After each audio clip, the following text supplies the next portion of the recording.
Hello everyone, how are you? Welcome to MK judiciary insights. आप सबका स्वागत है आपके अपने यूट्यूब चैनल पर। भारतीय न्याय संहिता जिसने आईपीसी को कर दिया अभी रिप्लेस, नया क्रिमिनल लॉ आ गया है और इसी की सीरीज में हम ये नंबर 6 वीडियो लेकर आए हैं। पहले के 5 वीडियोस में अभी तक हमने डिस्कस किया है आईपीसी का और बीएनएस का कंपैरिजन, क्या क्या मेजर चेंजेस आए हैं। आपके सेक्शन 1 से लेकर के 3 तक जो कि चैप्टर 1 आता है, जहाँ पे आपका territorial jurisdiction, short title extent, intra extra both territorial jurisdictions, including the आपका इंपॉर्टेंट डेफिनेशंस, जो आपका डेफिनेशन क्लोज है सेक्शन 2 में, और आपके साथ ही साथ में ग्रुप लायबिलिटी जो सेक्शन 34 से 38 आईपीसी में होती थी, वो सारी सेक्शन 3 में दी गई है। इतना कुछ हम कवर कर चुके हैं। इससे पहले कि आज के टॉपिक के साथ आगे बढ़ें, अभी तक अगर आप चैनल पर नए हैं, मेरी आपसे रिक्वेस्ट है चैनल को सब्सक्राइब कर लें और साथ ही साथ इस बेल आइकन को भी प्रेस करें, जिससे आपको आने वाले वीडियोस के अपडेट्स मिलते रहें। आज जो हम डील करने वाले हैं, हम आज डील करेंगे चैप्टर नंबर 2 पनिशमेंट्स। इसमें सेक्शन 4 से लेकर 13 तक ये डील करता है, सेक्शन 4 से 13 तक। अगर मैं आईपीसी की बात करूँ तो आईपीसी में यही चैप्टर 3 होता था और 53 से लेकर के 75 तक सेक्शंस को डील करता था। बहुत मेजर चेंजेस नहीं है। कुछ सेक्शन तो ऑलरेडी वहाँ पे डिलीटेड थे, उनको हटा दिया गया है और सारे सेक्शंस को कंसोलिडेट ऑर्गेनाइज्ड कर दिया गया है। देखिए, आईपीसी में जो चीज़ें स्कैटर्ड थी उनको बीएनएस में सब्सटेंस सेम रखते हुए थोड़ा सा चेंजेज हुआ है। द मेजर चेंज क्या हुआ है पनिशमेंट में, एक बड़ा इंपॉर्टेंट मेजर चेंज है, उसकी हम नेक्स्ट स्लाइड में बात करेंगे। सबसे पहली चीज जो याद रखनी है, चैप्टर 2 फ्रॉम सेक्शन 4 से 13 तक लिमिट्स हमें हर सेक्शन की याद करनी है, ठीक है ना, उसको नहीं भूलना है। इससे पहले कि हम आगे बढ़ें, एक छोटा सा रिवीजन करेंगे, रिकैप करेंगे एक्ट नंबर 45 2023 45। साथ ही साथ क्या है भाई, दूसरी चीज इसके अंदर इसकी 2 इंपॉर्टेंट डेट्स आपको याद रखने के लिए मैंने बोला था। एक आपकी 25 दिसंबर 2023 और एक आपकी 1 जुलाई 2024। क्या क्या डिफरेंस है, कौन बताएगा? सही, ये क्या है? इनेक्टमेंट डेट है। अरे आगे चले गए। ये आपकी इनेक्टमेंट डेट है और ये आपकी इन्फोर्समेंट डेट है, ठीक है। इस दिन से इन्फोर्स हुआ, इस दिन पार्लियामेंट में राष्ट्रपति के हस्ताक्षर के बाद ये बिल से एक्ट में कन्वर्ट हो गया। Total 358 section, 20 chapters. तो आई होप आप ये चीज़ें आप ऑलरेडी क्लियर होंगी। नेचर की भी बात कर लेना, तो नेचर क्या है? It's a substantive law. और बाकी आपके प्रीवियस वीडियोस में हमने अच्छे चीज़ों को कवर किया ही है। भारतीय न्याय संहिता इस सीरीज के बाद आपकी बहुत अच्छी हो जाएगी हर एग्जाम के एंगल से। देखिए, जब कोई भी कोई क्राइम करता है या क्या करता है, ऑफेंस करता है, तो उसको क्या मिलती है? उसको मिलती है पनिशमेंट। बीएनएस का चैप्टर 2 जो है वो इससे डील करता है फ्रॉम सेक्शन 4 to 13।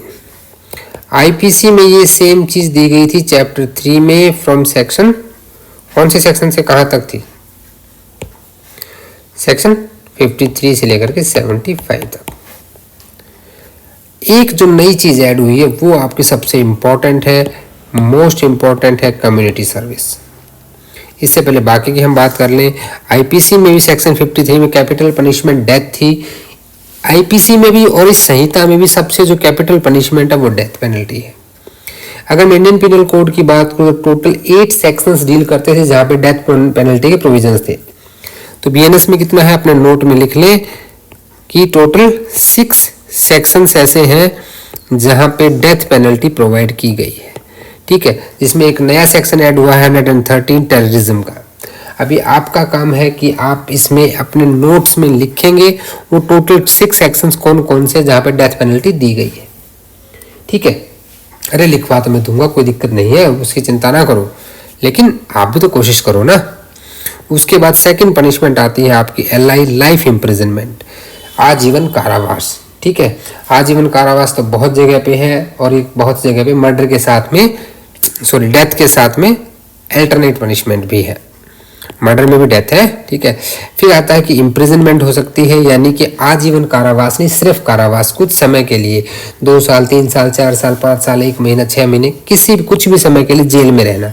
अब जेल में 2 तरीके से रखा जाएगा। एक, किसी को रिगरस सशर्म कारावास, यानी कि विद द हार्ड वर्क, ठीक है, उससे जेल में काम करवाया जाएगा। भाई सिर्फ बिठा के नहीं खिलाएंगे, बट कुछ है सिंपल। ठीक है, अब इसके बाद आता है फॉरफीचर ऑफ प्रॉपर्टी। भी प्रॉपर्टी आपकी फॉरफिट कर ली जाएगी और एक पनिशमेंट है फाइन। तो 1, 2, 3, 4 and 5 type of punishment. IPC में भी यही थी। जो नया ऐड हुआ है वो है 6th पनिशमेंट आपकी ऐड हुई है, कम्युनिटी सर्विस। कम्युनिटी सर्विस पे हम थोड़ी सी बात कर लेते हैं। देखिए कम्युनिटी सर्विस, इसके लिए केस नोट डाउन कर लें आप यहाँ पे। Manoj Kumar versus state of NCT Delhi. ये 2022 का दिल्ली हाई कोर्ट का डिसीजन है। अभी यहाँ पे क्या किया था कि दिल्ली हाई कोर्ट ने मनोज कुमार को एक पनिशमेंट दी थी कि तुम जो जन लोकनायक हॉस्पिटल है वहाँ पे हर सैटरडे और संडे जाओगे और क्या करोगे, कम्युनिटी सर्विस करोगे 1 महीने तक। So what is community service? Community service is a unpaid work. क्या है? ये एक अनपेड वर्क है जिसके लिए पेमेंट नहीं मिलती और ये इन लीव ऑफ पनिशमेंट आपको मिलता है, ऑफेंडर को मिलता है। ठीक है, ठीक है, आपका नाम नहीं लेंगे, नाराज मत होइए, ऑफेंडर का नाम ले लेंगे तो ऑफेंडर को मिलता है। ठीक है, अब ये रिफॉर्मेटिव थ्योरी का, इंडियन क्रिमिनल जस्टिस सिस्टम की रिफॉर्मेटिव थ्योरी का एक बड़ा अच्छा खासा एग्जाम्पल है। देखिए थ्योरीज क्या क्या होती है, हम थ्योरीज की बात कर लेते हैं। तो पहली जो थ्योरी होती है डेटरेंट थ्योरी।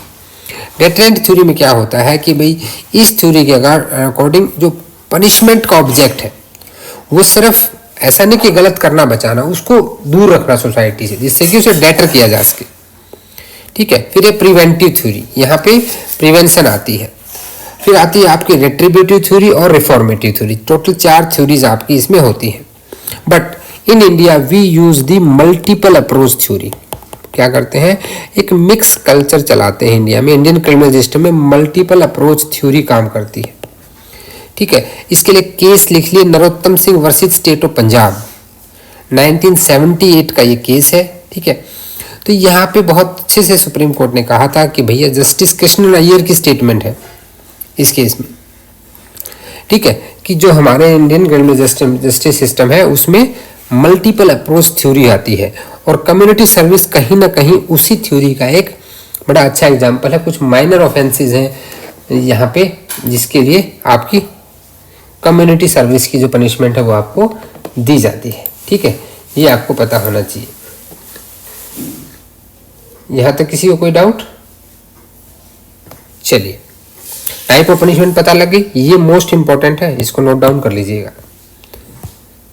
अब आते हैं भाई पनिशमेंट तो मिल गई, उसको कम्यूट करना है। कम्यूटेशन का मतलब होता है कि आपकी पनिशमेंट को, जब आप कॉन्स्टिट्यूशन ऑफ इंडिया पढ़ते हैं तो वहाँ पे आप 72 में केस की पावर्स देखते हैं, प्रेसिडेंट की पावर ऑफ पार्डन, वहाँ ये सारे वर्ड्स आपने पढ़े होंगे।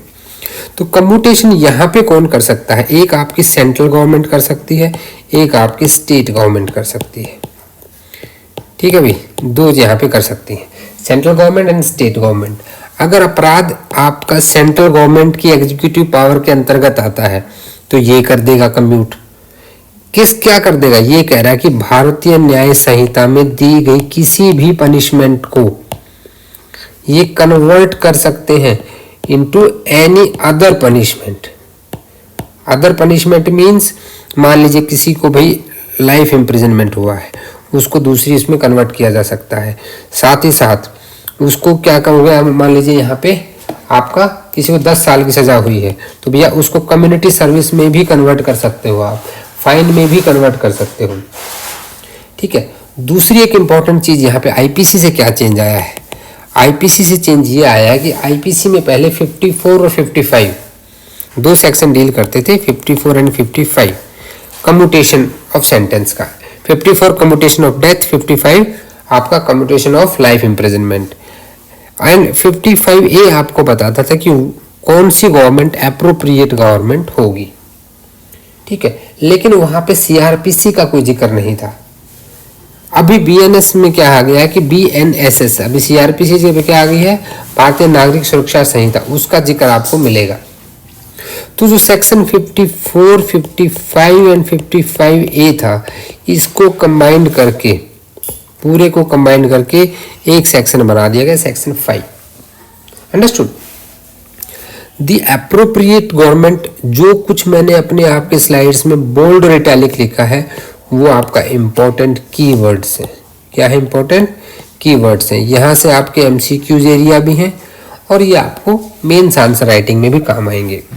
द एप्रोप्रिएट गवर्नमेंट में without the consent of offender commute any punishment under this Sanhita to any other punishment in accordance with the section 474 of the Bharatiya Nagarik सुरक्षा संहिता, जिसने किसको रिप्लेस किया है, सीआरपीसी 1973 को क्या कर दिया, रिप्लेस कर दिया है। ठीक है, तो जो सेक्शन पहले सीआरपीसी में 434 होता था वो अभी 474 यहाँ पे हो गया है, 453 होता था सॉरी, यहाँ पे 474 अभी हो गया है बीएनएसएस का। आईपीसी सीआरपीसी का रेफरेंस नहीं देता था जब हम सेक्शन 54 पढ़ते थे, बट यहाँ पे दिया गया है।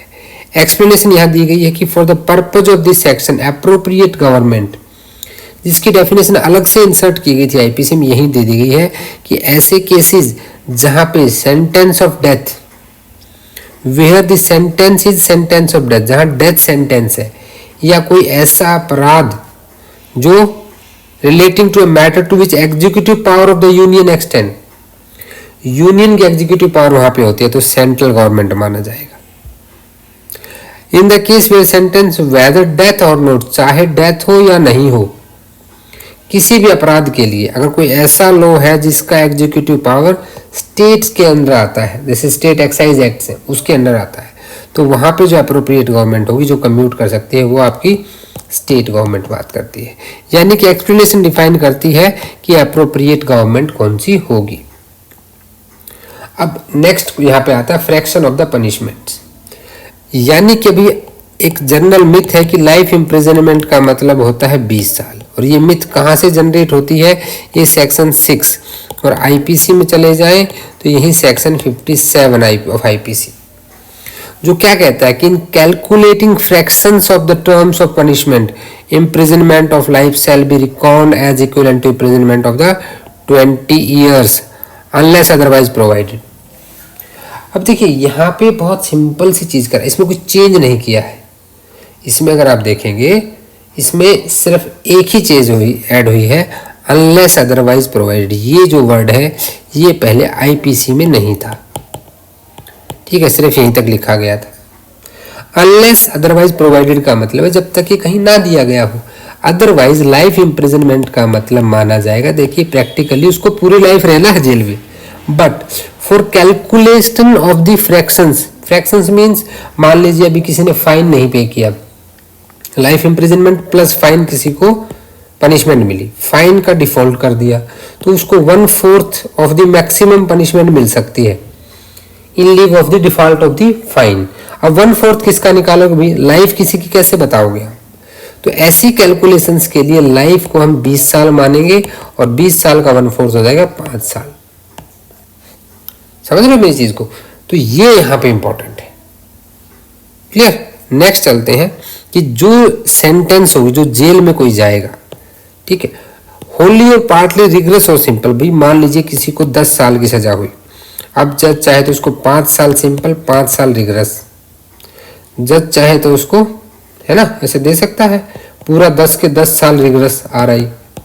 यानी कि इम्प्रिजनमेंट की हमने 2 टाइप की बात की थी, एक सिंपल और एक रिग्रेस। ये उसी बारे में बात कर रहा है।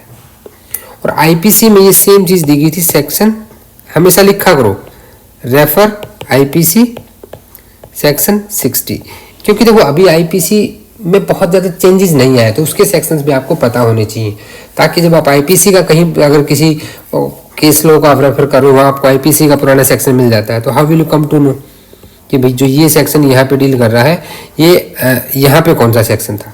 तो जब आईपीसी के सेक्शन 60 को आप पढ़ेंगे तो इसका मतलब सेक्शन 7 ऑफ दी बीएनएस पढ़ रहे हैं, इसमें कोई चेंज नहीं आया है। तो यहां तक तो हमने पढ़ा आपकी पनिशमेंट्स को। एक बार रिवाइज कर लेते हैं। पनिशमेंट्स, पनिशमेंट की कितनी कैटेगरीज यहाँ पे दी गई हैं? सबसे पहली जो पनिशमेंट यहाँ पे दी गई है वो दी गई है आपकी डेथ, दूसरी एलआई, तीसरा दिया कि जो इम्प्रिजनमेंट होगी वो सिंपल भी हो सकती है, रिग्रेस भी हो सकती है। तीसरा आपको मिला फॉरफिट ऑफ प्रॉपर्टी, फिर मिला आपको पांचवा फाइन, और छठी यहाँ पे नई ऐड कर दी गई है कम्युनिटी सर्विस। यहाँ तक किसी को कोई डाउट? सबसे इम्पोर्टेंट इसमें ये आपके लिए नई चीज़ है।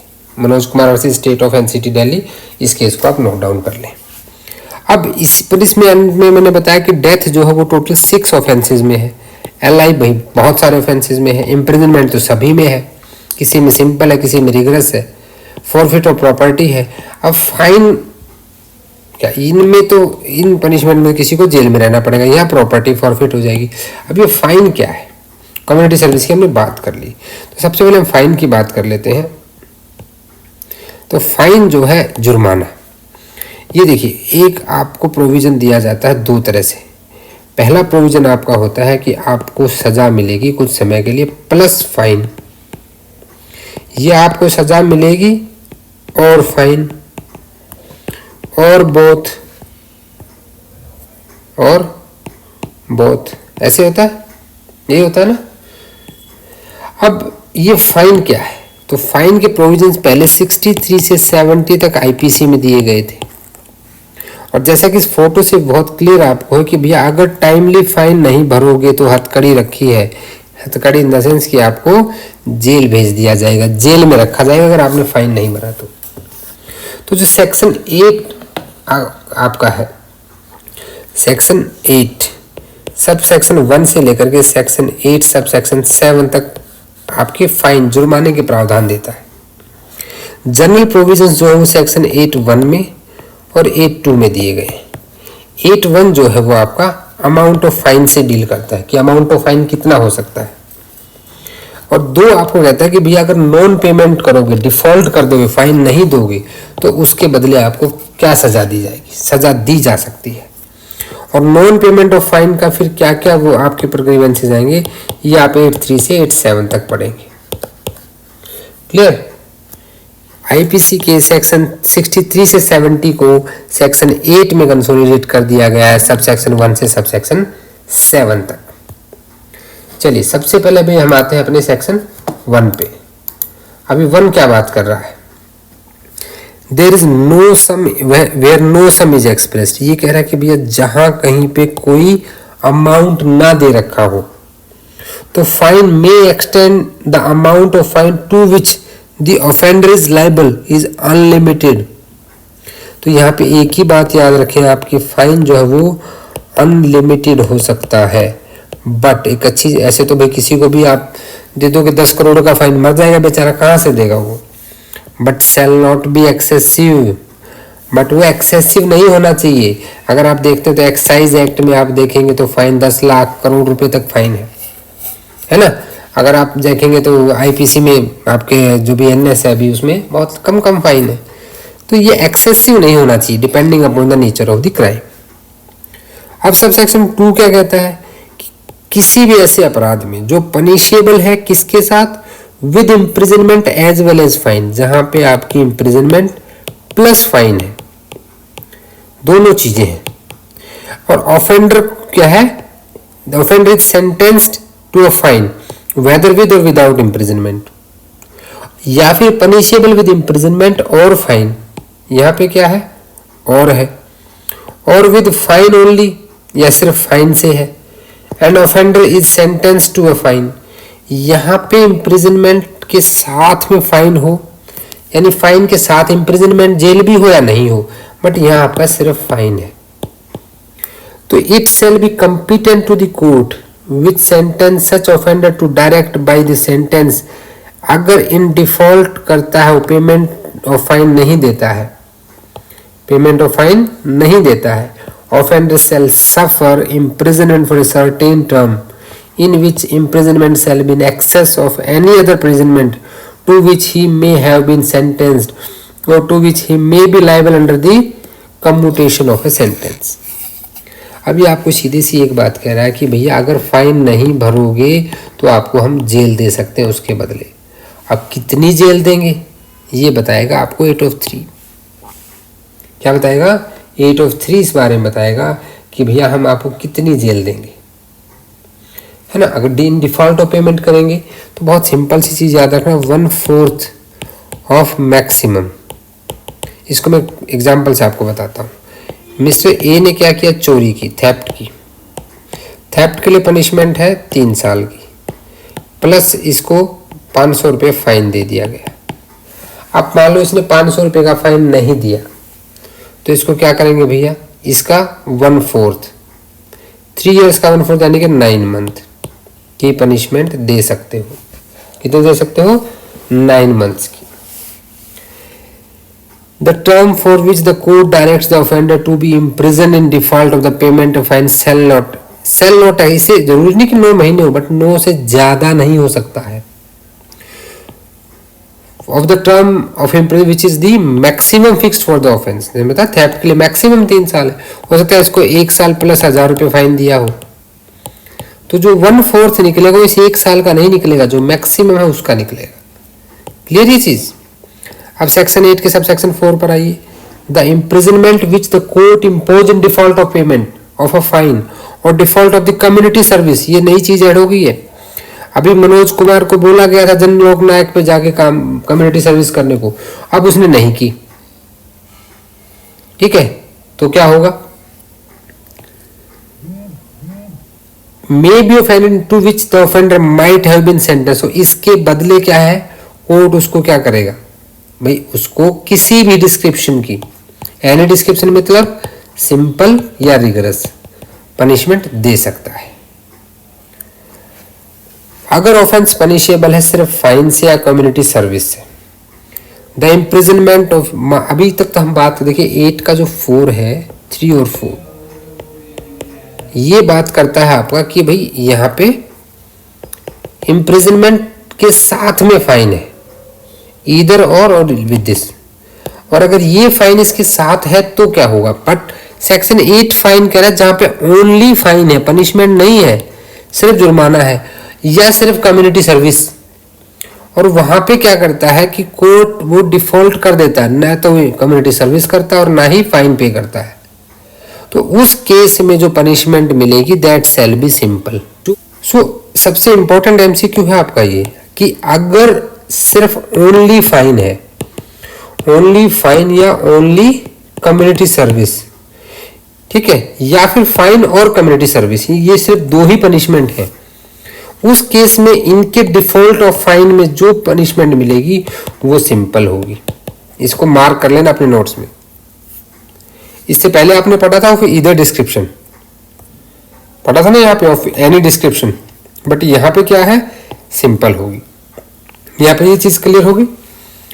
अब लेकिन कितने अमाउंट पे, अगर जुर्माना 5000 रुपये तक है, 5000 रुपये से कम है, इन दैट केस 2 महीने की जेल। अगर 5000 से ज्यादा और अब 10,000 से कम है तो 4 महीने की जेल, और अगर 10,000 से ज्यादा है तो भैया 1 साल तक की जेल।